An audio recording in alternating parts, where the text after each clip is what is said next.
Hello there, Zena James here with a look at what's happening across the Atlantic.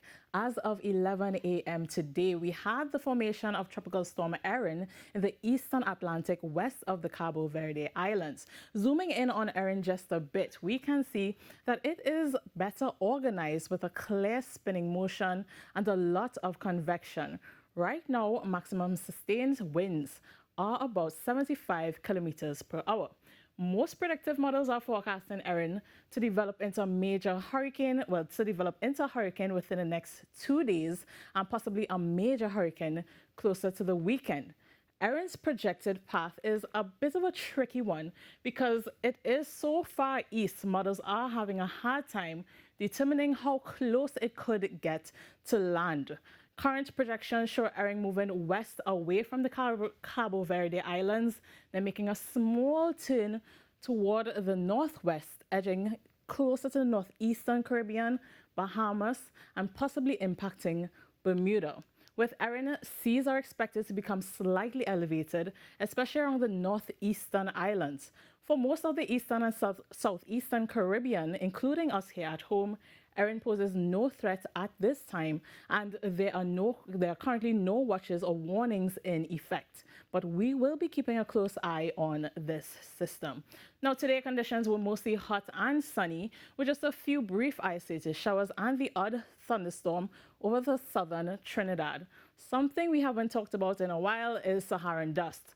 Last week's very moist atmosphere gave us a break, resulting in excellent air quality all the way up until today. Unfortunately, a thick plume of dust is right on our heels, drifting over from tonight. Tobago will see the first spike in concentrations, with the thickest part of the plume over both of us by midday on Tuesday.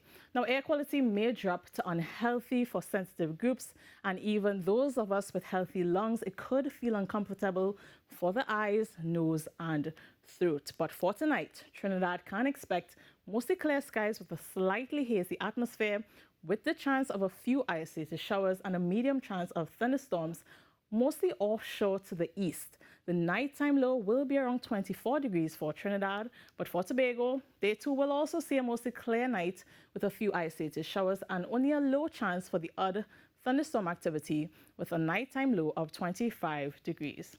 Between sunrise and sunset time on Tuesday, the dust will help to keep conditions stable, especially in the morning. So expect sunny skies with afternoon bringing a few showery interruptions and a low chance of a heavy shower or thunderstorm, which could produce gusty winds and street or flash flooding.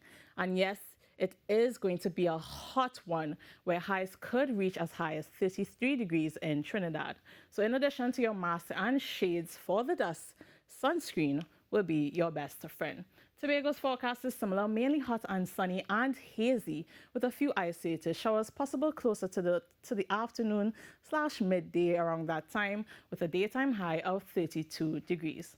When it comes to our seas, moderate conditions are expected on Tuesday, with wave heights between 1.5 and 2 meters in open waters and up to 0.5 meters in sheltered areas for Trinidad, but for Tobago, less than 1 meter. Spring tide remains in effect until Tuesday, so exercise caution during any nearshore activities.